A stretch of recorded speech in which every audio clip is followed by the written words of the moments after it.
So hey guys, welcome back to my channel. Today we are going to see a chapter of physics NEET which is quite important. क्योंकि इस chapter से मैं आपको बता दूँ तो दो questions almost every year in NEET आते हैं, इवन मोर देन 2 आ सकते हैं.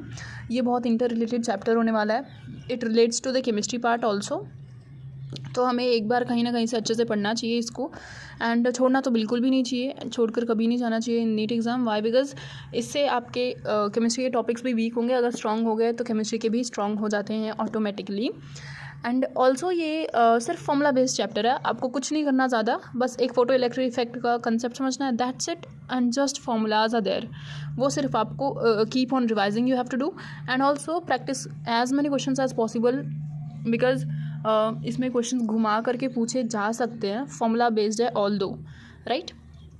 सो I hope this is enough for the introductory part. Now I should start with the chapter. So basically the chapter name is dual nature, which means कि हम light जो होती है हमारी, इसमें 2 टाइप का नेचर होता है. It has a dual nature, means it has 2 types of nature with it. First one is the wave nature, second is the light nature और the particle nature. Sorry, light का क्या nature होगा? Particle nature होगा, है ना. तो जो particle nature होता है इसको हम और क्या कहते हैं? क्वांटम थियरीज से इसको हम एक्सप्लेन करते हैं. इसके लिए हम क्वांटम थियरीज जो होती है वो क्या नेचर प्रूव करते हैं लाइट का, उस पर क्वेश्चन आता है. तो it proves the particle nature of the light, right. अब वेव नेचर से क्या क्या चीज़ें प्रूव होती हैं एंड पार्टिकल नेचर से क्या क्या प्रूव होता है वो हमें पता होना चाहिए. सो वी नो कि वेव नेचर से हमने वेव्स ऑप्टिक्स में क्या पढ़ा है? Interference, diffraction and polarisation. These 3 concepts of wave nature, they can be only explained with the help of the wave nature of the light, which we have already seen in detail in the wave optics. You can go and check out my lecture on the wave optics. It is available on my YouTube channel. So this was the wave nature, जिसकी help से हमने ये 3 phenomena को explain करा था. Now we have to see कि light का जो पार्टिकल नेचर होता है उससे क्या क्या फिनोमिनाज एक्सप्लेन होते हैं.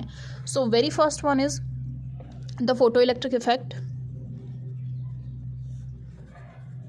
देन एक क्वांटम इफेक्ट था जिसको क्वांटम साइंटिस्ट ने दिया था, राइट. तो वो क्वांटम इफेक्ट भी ये हमारे सिलेबस में तो नहीं है, बट स्टिल ऑप्शंस में आ सकता है. सो ऑप्शन आपको एलिमिनेट करने में इजी होगा.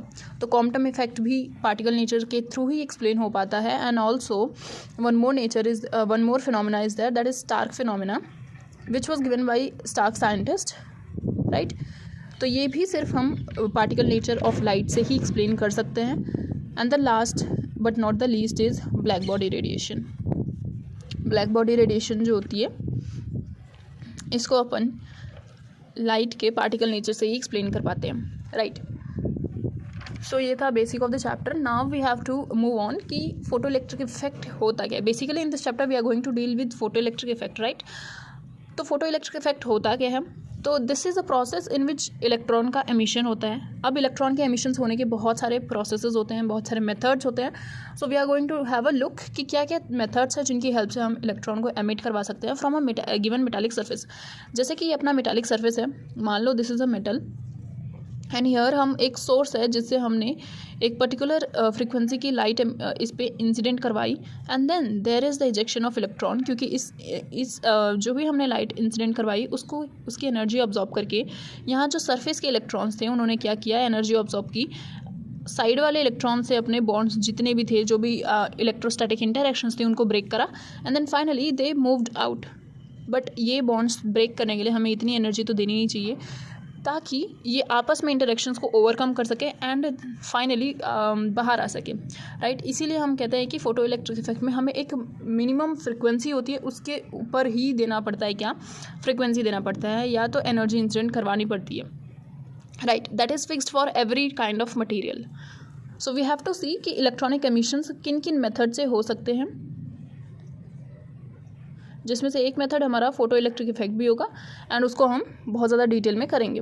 सो इलेक्ट्रॉनिक एमिशंस के बहुत सारे मेथड्स होते हैं, in which the first one is what? That is the field emission, जिसमें हम high electric field intensity provide करते हैं. हाई इलेक्ट्रिक फील्ड प्रोवाइड करेंगे of order almost 10⁸ volt per metre इतनी स्ट्रॉन्ग इलेक्ट्रिक फील्ड प्रोवाइड करते हैं for ejection of the electrons from the metallic surface. Is it clear? Now the second step is thermionic emission, which itself is suggesting कि हमें कुछ ना कुछ thermal energy के form में देना पड़ेगा. दैट इज़ हमें हीट देनी पड़ेगी, बहुत ज़्यादा अमाउंट में हीट रिक्वायर्ड होती है. And the third method is our photo electric emission, जिसमें क्या करते हैं अपन, एक सुटेबल फ्रीक्वेंसी की लाइट इंसिडेंट करवाएंगे and then there will be the ejection of electrons, surface electrons, right. The surface electrons will come out. And the last one is secondary emission. Secondary emission में क्या होता है, ये electrons जो बाहर आते हैं वो सेकेंडरी होते हैं. वाई? बिकॉज इसमें प्राइमरली हम क्या करते हैं, इलेक्ट्रॉन्स को इंसिडेंट करवाते हैं. क्या करवाते हैं? इलेक्ट्रॉन्स को इंसिडेंट करवाएंगे एंड देन ये इलेक्ट्रॉन्स जो होते हैं सरफेस इलेक्ट्रॉन के साथ क्या करेंगे, बॉम्बार्डमेंट इनकी हम करवाते हैं. एंड देन बॉम्बार्ड कराने के बाद जो सरफेस इलेक्ट्रॉन्स होंगे वो कम आउट कर जाते हैं एंड देन फाइनली हमें कोई भी इफेक्ट देखने को मिलता है. Is it clear? So these are basically the 4 methods through which any electron ejection can be achieved और electron emission can be achieved, जिसमें से फोटो इलेक्ट्रिक इफेक्ट भी एक आता है. And so we have to take a deep look into the photo electric effect now. तो अपने photo electric effect में क्या होता है कि फर्स्ट टर्म जो इसमें आती है that is work function, right. Now what is work function? Work function वो मिनिमम अमाउंट ऑफ एनर्जी है जो हमारे मेटल के सरफेस इलेक्ट्रॉन्स को देनी पड़ेगी तभी वो बाहर आएंगे, राइट. ये एक तरीके से वी कैन से कि ऐसी एनर्जी है जिसको देने के बाद ही वो इलेक्ट्रॉन कहेगा कि yes I am ready now, मैं इनसे बॉन्ड तोड़ करके ही बाहर अब आ सकता हूँ. बट उसकी एक मिनिमम रिक्वायरमेंट है कि this should be the minimum energy that I must be getting, right. So work function is the minimum amount of energy जो हमें देनी पड़ती है to the surface electrons for their ejection. It is denoted by psi this theta, ठीक है. And इसका formula क्या होता है, work function is equals to H nu naught. Now what is nu naught? This nu naught is known as the threshold frequency, ठीक है. अब ये क्या वाला है, तो जो हम एनर्जी यहाँ पे दे रहे हैं टू द मेटल सरफेस, वो एनर्जी की जो फ्रिक्वेंसी होगी उस फ्रिक्वेंसी को मेटल की थ्रेशोल्ड फ्रिक्वेंसी से ज़्यादा होना पड़ेगा. This is the minimum frequency. इससे कम अगर आपने फ्रिक्वेंसी दी तो there will be no ejection of the electron. Electron कहेगा नहीं, आपने मेरी एक मिनिमम रिक्वायरमेंट थी कि आप मुझे थ्रेशोल्ड फ्रिक्वेंसी दो, थ्रेशोल्ड फ्रिक्वेंसी वाली एनर्जी दो, तभी मैं बाहर आऊँगा. But now the electron will not come out. Why? Because उसकी मिनिमम रिक्वायरमेंट फुलफिल नहीं हुई, right. So this was the minimum frequency that was needed. This was the minimum frequency which was needed for a photoelectric emission. Needed for photoelectric emission or photoelectric effect, right guys? ऐसे ही करके हमारे पास एक होता है threshold wavelength, right?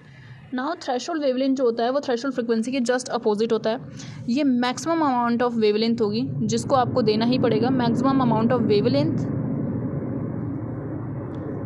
which is needed for photoelectric effect. आपको इतनी wavelength तो देनी ही पड़ेगी, right guys. Because we know कि फ्रीक्वेंसी और वेवलेंथ में क्या होता है, इनवर्स रिलेशन होता है. This we know, I hope, कि एनर्जी जो होती है वो क्या होती है हमारी डायरेक्टली प्रोपोर्शनल होती है to the frequency. And when जब हम ये प्रोपोर्शनलिटी हटाते हैं तो हमारे पास एक प्रोपोर्शनलिटी कांस्टेंट आता है, that is h. And this h is known as the Planck's constant. Clear? This is Planck's constant which has got the value 6.63 into 10 to the power minus 34 joule second. ऐसा unit पे इसके question आ चुका है guys. So please remember it कि 6.6 into 10 to the power minus 34 joule second होता है, जिसकी value frequently change होती रहती है. बट इन आवर सिलेबस हमें यही यूज़ करना है जहाँ भी आएगा क्वेश्चन, राइट. अब फ्रिक्वेंसी की थोड़ी बातें कर लेते हैं. इतना तो आपको आइडिया होगा कि frequency is equals to c by lambda, right. From here we can see कि अपनी फ्रिक्वेंसी और वेवलेंथ में क्या है, इनवर्स रिलेशन है. तो कन्वर्सली हम यहाँ पे फ्रिक्वेंसी की वैल्यू पुट करके एनर्जी का एक और फॉर्मूला लिख सकते हैं, that is energy is equals to h c by lambda. Is it clear guys? And यहाँ पे हमें दो और फॉर्मूले अच्छे से बिल्कुल याद होने चाहिए, दैट इज़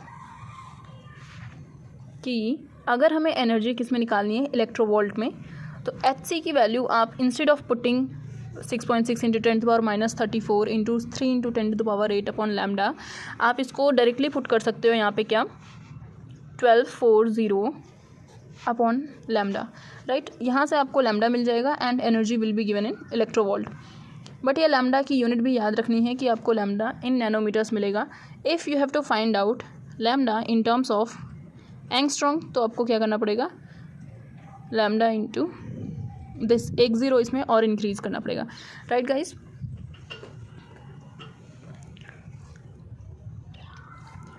अब ये इलेक्ट्रोवोल्ट क्या होता है वाला, सो वी नो कि एक जूल में हमारी जो एनर्जी की यूनिट SI यूनिट होती है, दैट इज़ जूल, राइट। जैसे जिसको हम रिप्रेजेंट करते हैं, मोस्ट ऑफ द आंसर्स हमारे जूल में ही होते हैं।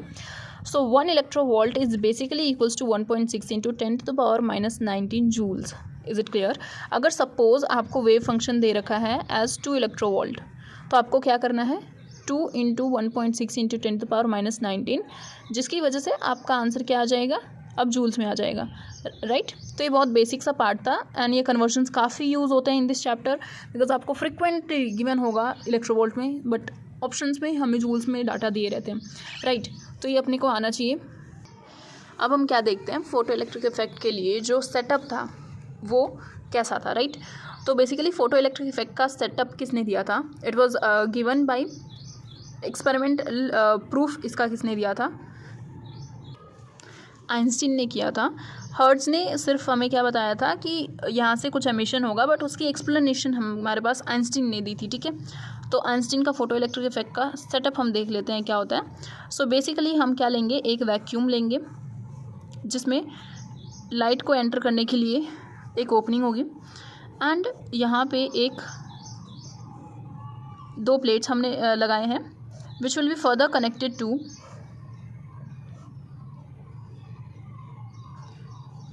अ कम्यूटेटर पार्ट। अब कम्यूटेटर क्या होता है, I let you know guys soon, just let me complete this diagram.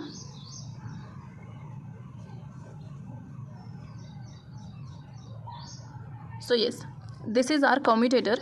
तो इसमें अब हम लेबलिंग्स कर लेते हैं। ये क्वार्ट्ज विंडो है, this is a quartz window, जिसके थ्रू क्या होगा, एंट्री ऑफ रेडिएशंस होगी। यहाँ से हमने एक सोर्स रखा है एंड ये एनर्जी यहाँ पे फॉल कर रही है, right. This is the photo sensitive plate, right. ये एक फोटो सेंसिटिव प्लेट हमने लगा रखी है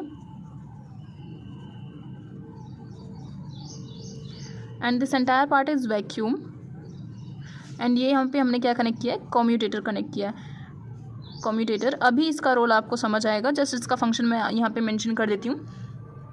इट रिवर्सेस द पोलैरिटी। जब मैं आपको कंसेप्ट बताऊंगी ऑफ स्टॉपिंग पोटेंशियल, तब ये बहुत क्लियर हो जाएगा इसका रोल क्या होता है, राइट। तो ऐसा कुछ सेटअप था हमारे फोटो इलेक्ट्रिक इफेक्ट का।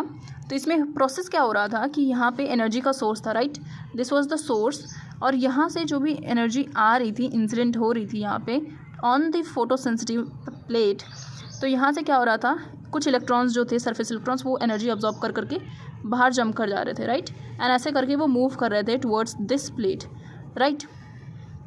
एंड ऐसे हमें पता चल रहा था कि इलेक्ट्रॉन का एजेक्शन हो रहा है। यहाँ पे बीच में कुछ साइंटिस्ट ने क्या किया, एक छोटी सी विंड मिल जैसा स्ट्रक्चर पुट किया एंड उसमें इन्होंने मूवमेंट नोटिस करी।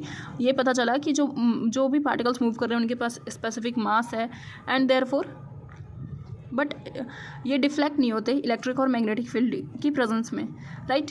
बट इनके पास मास तो था बिकॉज ये मूव करवा रहे थे इस टरबाइन को। What was this was turbine, जिसको उन्होंने पुट करके डिटेक्ट करा था कि इसके पास मास है या नहीं, राइट। अब इलेक्ट्रॉन्स की मूवमेंट यहाँ पे हो रही है एंड हमारे पास क्या जनरेट हो रहा था, फोटो करंट। मतलब कि जो भी हम फोटॉन्स फॉल करवा रहे हैं, दैट इज़ जो बेसिकली लाइट है ना, it is made up of photons. It is made up of photons. These photons are the packets of energy bundle. These are packets or bundles of energy जिनके form में energy move करती है, right.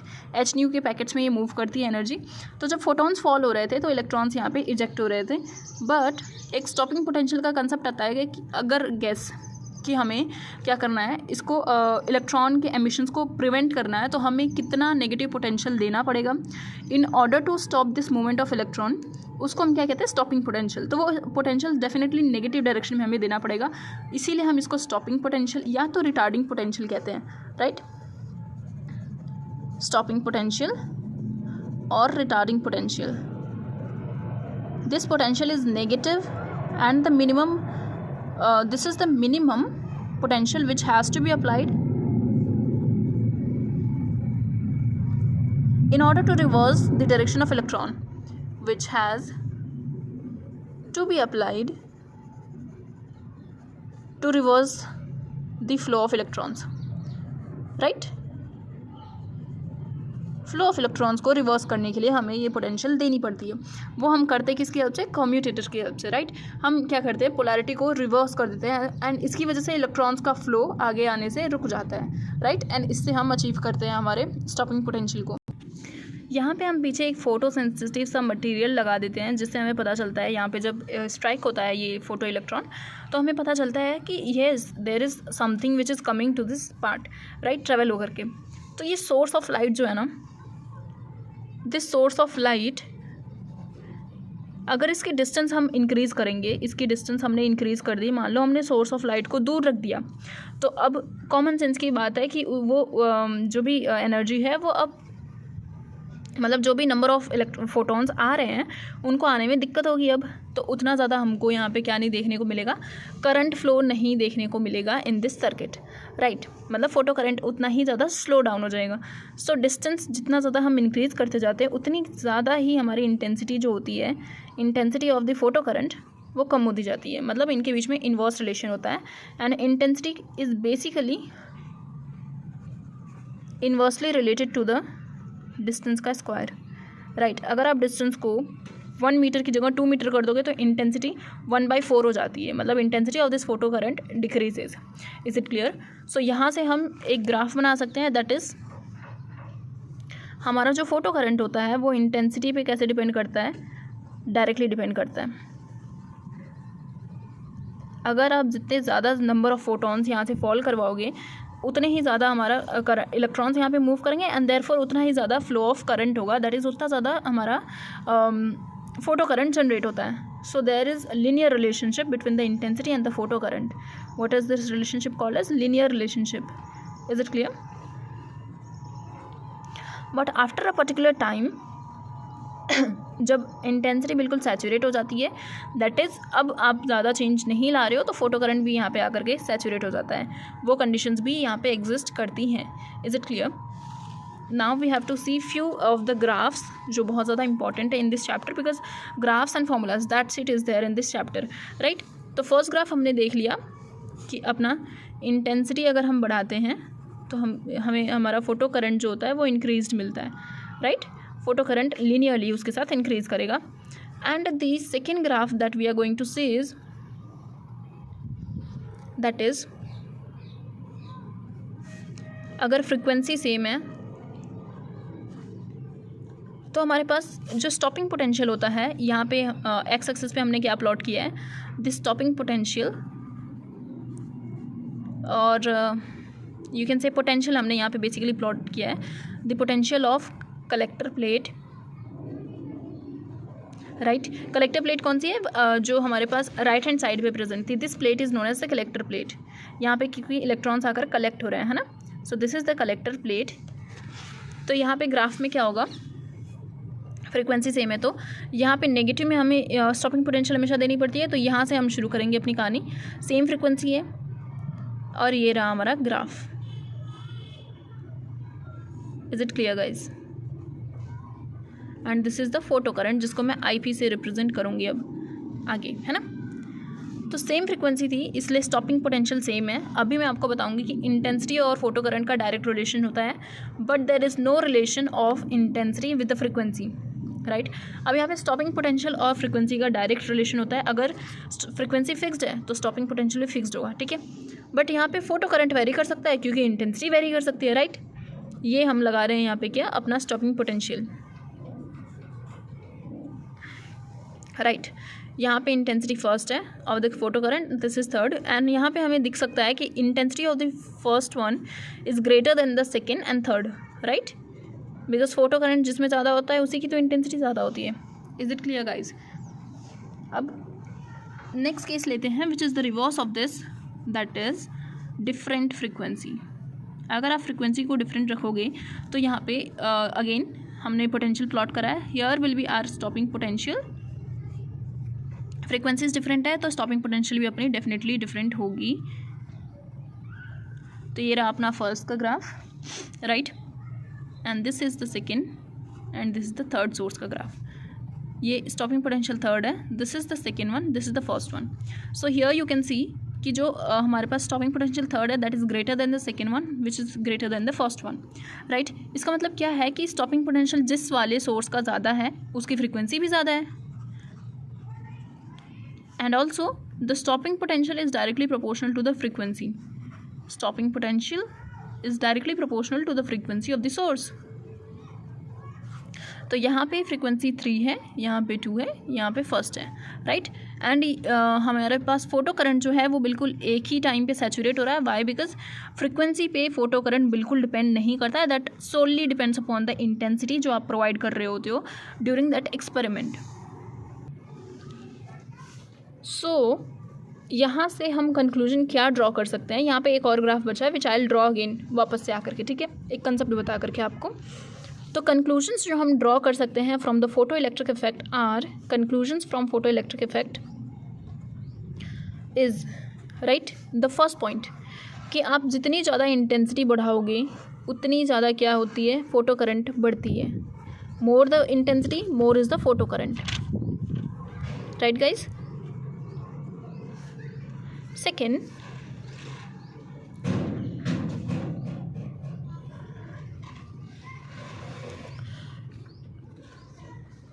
Photo electric emission के लिए हमें क्या देना पड़ता है, threshold frequency, frequency of incident light should be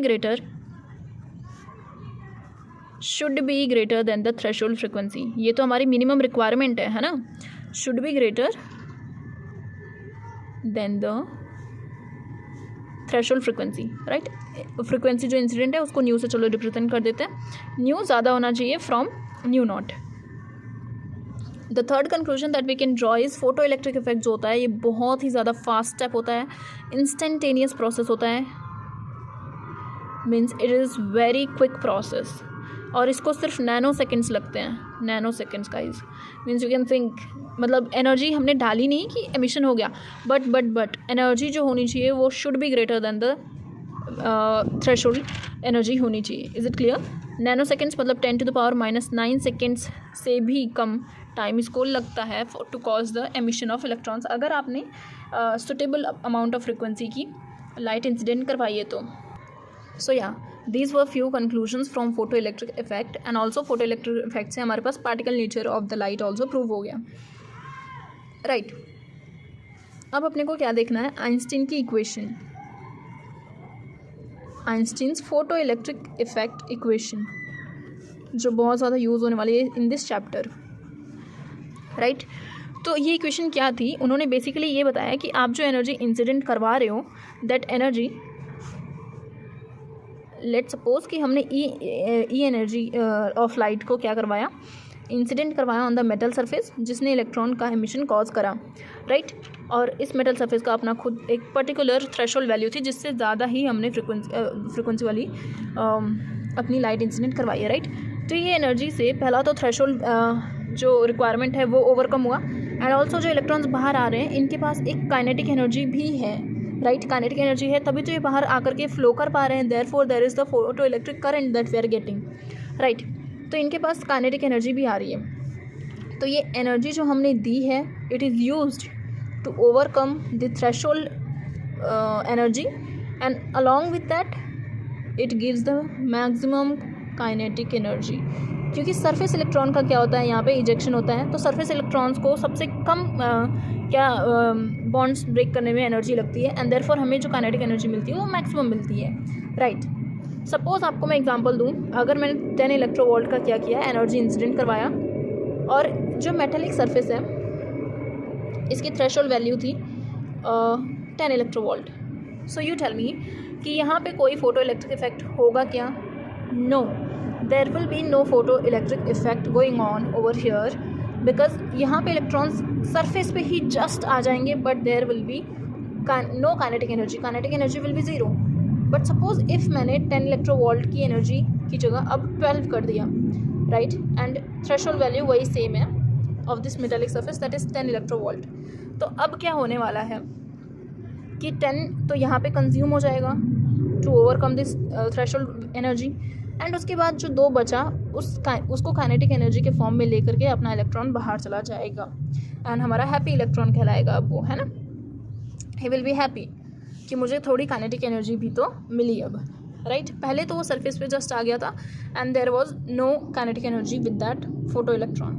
is it clear guys?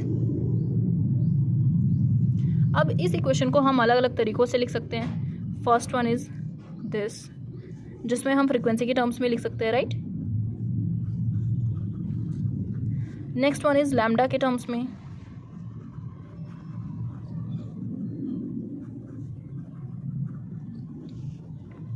And further more हम स्टॉपिंग पोटेंशियल के टर्म्स में भी लिख सकते हैं, बिकॉज हमारे पास काइनेटिक एनर्जी जो होती है it is equals to e times the stopping potential. This is stopping potential, right. तो यहाँ पे हम एक और तरीके से लिख सकते हैं, that is equals to this one, right. अब हमें ग्राफ बनाने को आता है between kinetic energy maximum and the threshold frequency और द फ्रीक्वेंसी, राइट. तो एनर्जी और फ्रीक्वेंसी के बीच में जब ग्राफ बनाने को आता है तो we know we get a straight line, but यहाँ पे स्लाइट सी वेरिएशन क्या होती है.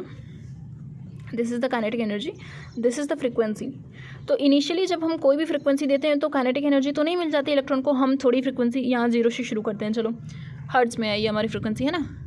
हमने 0 फ्रीक्वेंसी दी, नो काइनेटिक एनर्जी, थोड़ी और दी, थोड़ी और दी, थोड़ी और दी. जब हमने थ्रेशोल्ड फ्रीक्वेंसी तक दे दी ना अपनी फ्रीक्वेंसी, तो अब जाकर के क्या हुआ, हमारा फोटो इलेक्ट्रिक इफेक्ट देखने को मिला, एंड हेंस कुछ काइनेटिक एनर्जी मिली हमारे इलेक्ट्रॉन्स को, राइट. तो यहाँ पे हमने क्या देखा कि तभी काइनेटिक एनर्जी इलेक्ट्रॉन्स को मिलती है जब हम एक पर्टिकुलर थ्रेशोल्ड फ्रीक्वेंसी से ज़्यादा क्या देते हैं, फ्रीक्वेंसी देते हैं, या उतनी तो देते ही हैं कम से कम, राइट. सेम ग्राफ हम स्टॉपिंग पोटेंशियल के बीच में और फ्रीक्वेंसी के बीच में बना सकते हैं.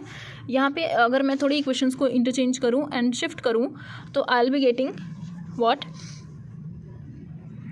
H nu minus H nu naught, and E को मैं इधर पे सेंड कर देती हूँ तो it will become, H common ले लिया मैंने, राइट. तो अब ये इक्वेशन को आप कंपेयर कर सकते हो with this equation y equals to m x plus c, right. तो यहाँ पे हमारा एक्स तो न्यू हो गया, सी तो ये हो जाएगा इसके साथ मल्टीप्लाई होकर के, एंड एम जो स्लोप है वो एच बाई ई है, राइट. एंड ये वाई इंटरसेप्ट क्या है, नेगेटिव. तो यहाँ से अपना ग्राफ बनेगा कुछ, and this will be the graph. यहाँ पे थ्रेशोल्ड फ्रीक्वेंसी मिल चुकी है, एंड इसका स्लोप हमें क्या देगा, एच बाई ई की वैल्यू. इस पर भी क्वेश्चन आ चुका है गाइज कि स्लोप से हमें क्या मिलता है, तो एच बाई ई मिलता है from the slope of stopping potential and frequency. Is it clear? यहाँ पे भी सेम कंसेप्ट है कि आप थ्रेशोल्ड फ्रीक्वेंसी तक जब तक इसको एनर्जी नहीं दोगे तब तक there will be nothing, right. And यहाँ पे क्या है हमारे पास, H by E into nu naught है, which is also known as threshold energy upon E, ठीक है. ये नेगेटिव में है बिकॉज हमें नेगेटिव में देना पड़ रहा है यहाँ पे, राइट. सो अब गाइस हम फोटॉन्स की थोड़ी बातें कर लेते हैं कि एनर्जी तो हमने कह दिया कि पूरी लाइट जो है वो फोटॉन से ही मिलकर बनी हुई है. तो फोटॉन्स के बारे में कुछ बेसिक बातें कर लेते हैं. सबसे पहला चीज़ तो इसका रेस्ट मास क्या होता है, 0 होता है. Rest mass is 0. It has the energy which is equals to h c by lambda. It travels with the speed of light. Speed of light जो है वही एनर्जी वही स्पीड होती है फोटॉन्स की, that is equals to c which is equals to 3 into 10 to the power 8 metre per second. Fourth, इसके rest energy क्या होती है, rest mass energy. This data आपको याद होना ही चाहिए बिकॉज इस पर एक PYQ आया हुआ है कि इसकी रेस्ट मास एनर्जी क्या होती है, 0.511 इलेक्ट्रोवोल्ट होती है, राइट. और इस फोटोन के पास जो मोमेंटम होता है which is represented with P is equals to energy upon C, right. हम इस इक्वेशन पे कैसे पहुँचे, I will tell you guys कि हमारे पास एक डी ब्रॉय करके साइंटिस्ट आते हैं, राइट। डी ब्रॉय ने ही डुअल नेचर का कंसेप्ट एक्चुअली में दिया था। तो इन्होंने क्या बोला कि lambda is equals to h by p, here P is the momentum, right. इन्होंने रिलेट किया द वेव नेचर को हमारे पास लैम्डा शो करता है एंड पार्टिकल नेचर को हमारा यहाँ मोमेंटम शो कर रहा था, right.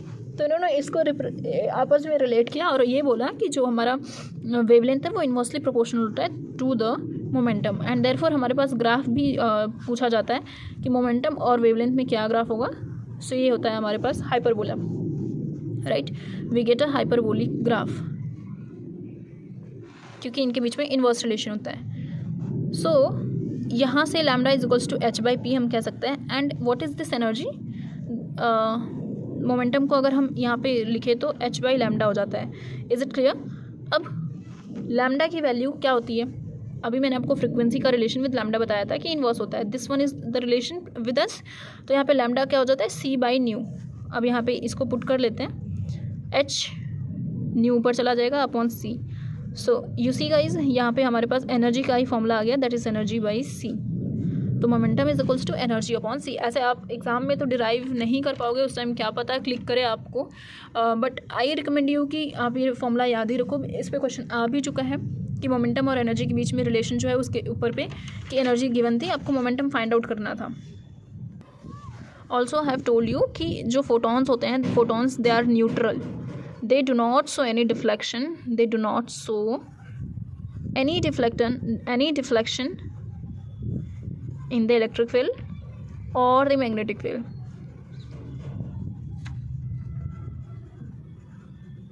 or the magnetic field जिसको हम B से रिप्रेजेंट करते हैं।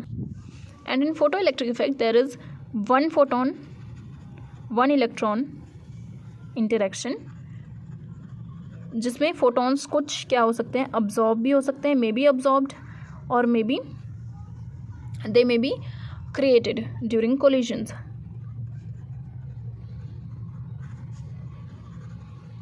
Right. So we can say कि फोटॉन्स मे और may not be conserved in a collision. Photons they may not be conserved, but yes यहाँ पे कंजर्व्ड क्या होता है, the linear momentum is conserved. This is very important point कि photo electric effect में the linear momentum of electron is always conserved.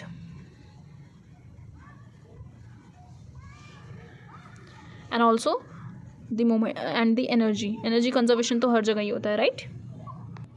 यहाँ पे एक छोटा सा पॉइंट क्या आप नोट कर सकते हैं गाइज कि जो डिस्टेंस है उससे तो इन्वर्सली रिलेटेड होती है हमारी इंटेंसिटी।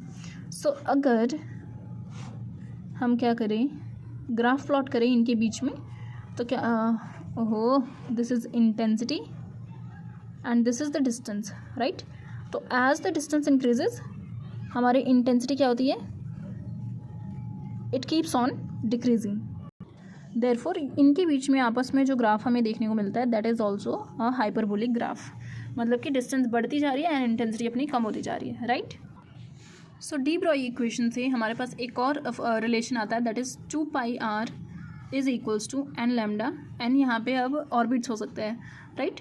ये क्या है बेसिकली कि हमारे पास ये अगर ऑर्बिट है जिसके अराउंड इलेक्ट्रॉन रिवॉल्व कर रहा है, तो ये इतने क्या करता है, वेवलेंथ बना करके रिवॉल्व करता है। 2 पाई r में कितने भी ये लैम्डा हो सकते हैं अब, राइट।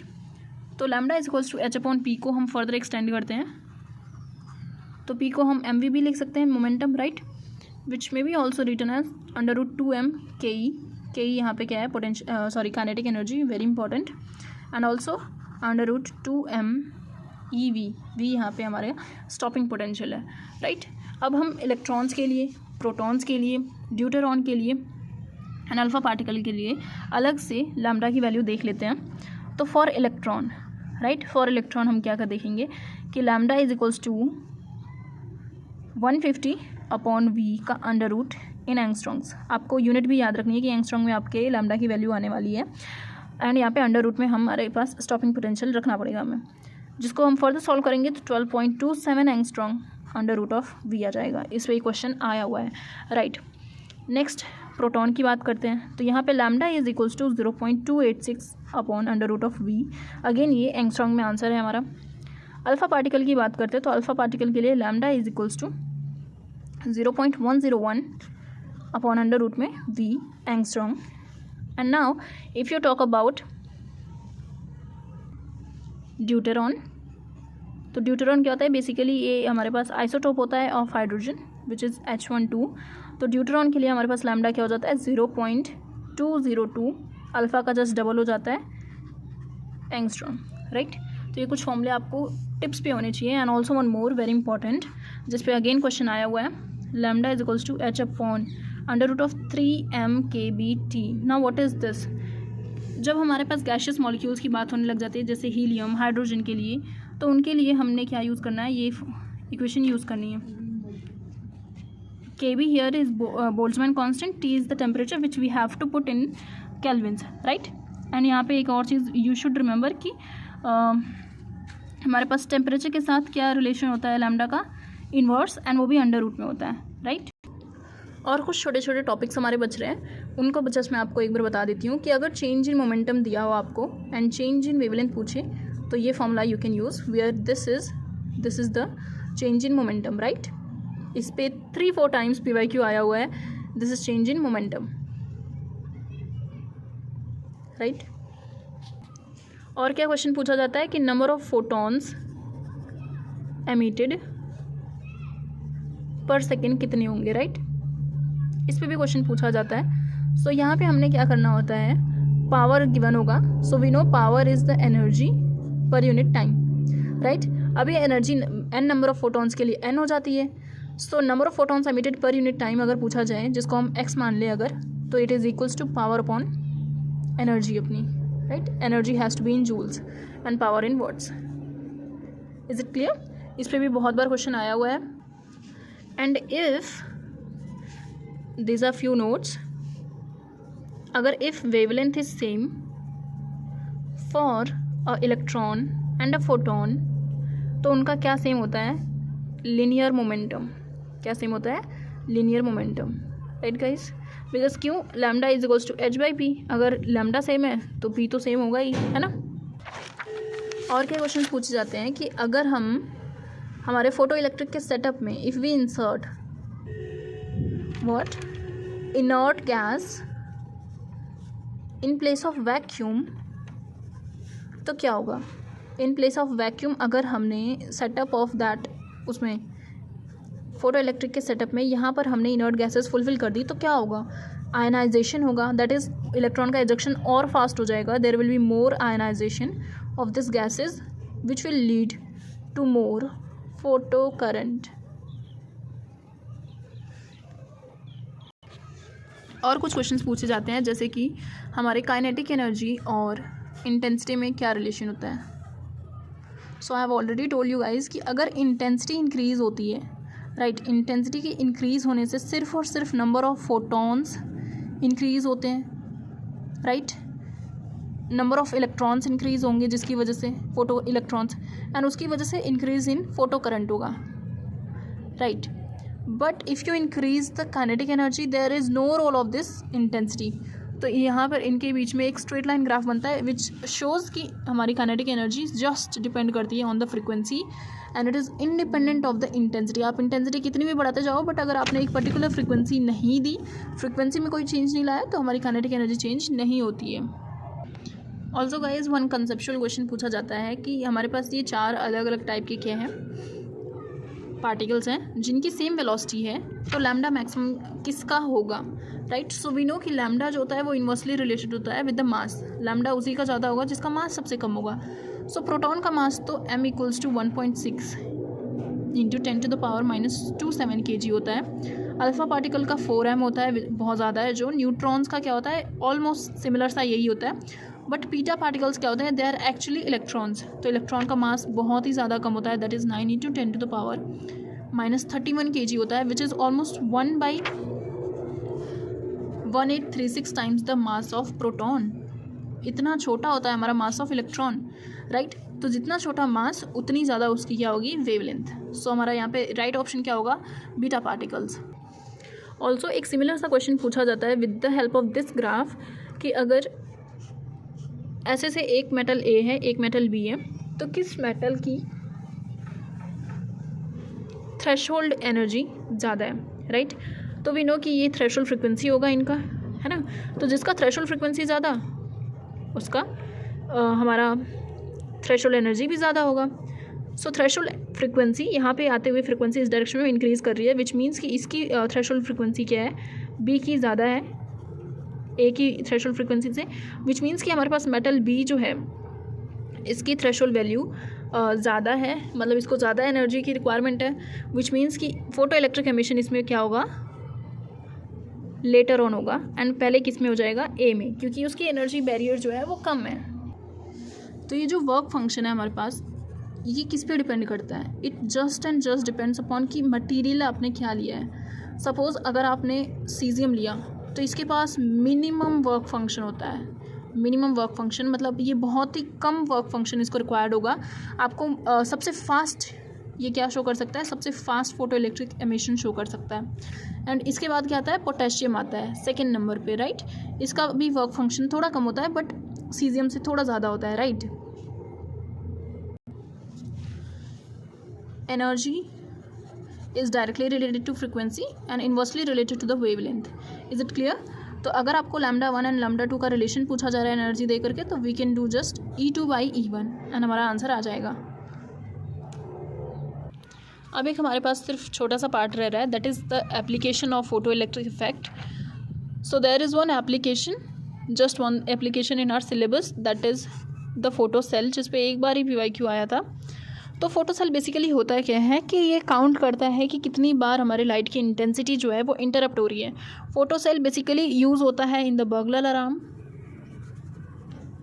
दैट इज़ अगर अनइंटरप्टेड क्या हो रही है, इलेक्ट्रॉन की बम्बार्डमेंट हो रही है and there is emission of the electrons, मतलब फोटॉन्स बम्बार्ड हो रहे हैं एंड इलेक्ट्रॉन का एमिशन हो रहा होता है, तो हमारे पास एक कांस्टेंट फोटो करंट आ रहा होता है। बट जैसे ही कोई इंटरप्ट करता है, कोई बीच में आ जाता है, तो वहाँ पे क्या होता है, फोटॉन्स नहीं फॉल हो पाते on that metal surface and photo current जो होता है वो हमारा स्टॉप हो जाता है फॉर अ वाइल, राइट। तो उसकी वजह से क्या होता है कि बर्गलर अलार्म्स में हमें यही तो पता चलता है कि कोई तो इंटरप्शन है, मतलब कोई तो आया है उस जगह पे। बर्गलर अलार्म में यूज़ होता है and also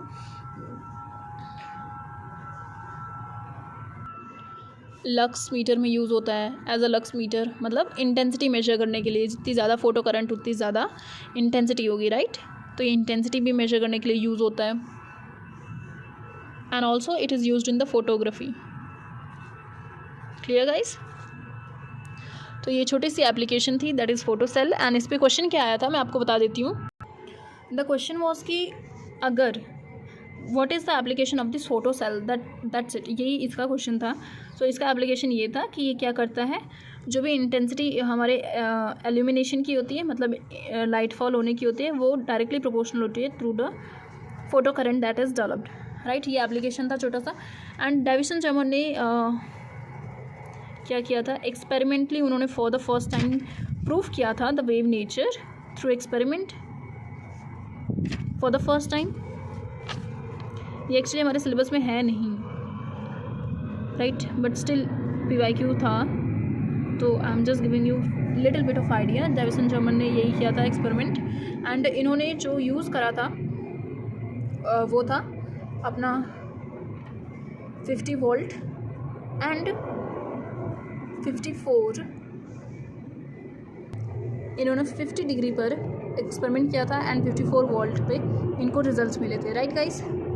so this was all about, and there is a Bragg's equation, वो भी मैं जस्ट बता देती हूँ। It is not in the syllabus, this is not in the syllabus, this is not in the syllabus. Bragg's equation क्या होती है, so it is 2d sin theta equals to n lambda. ये होती है inter atomic distance and n is the orbit level या तो shell level, ठीक है।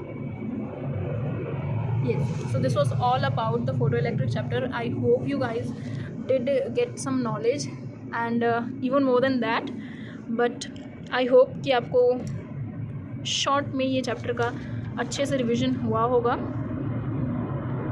So thank you so much. If you did like it, then do show me some support. So yeah, thank you so much. And also I wanted to thank you guys for lots and lots of subscribers that you all have given me, and this is so much for me, and just keep your support like this. Thank you so much.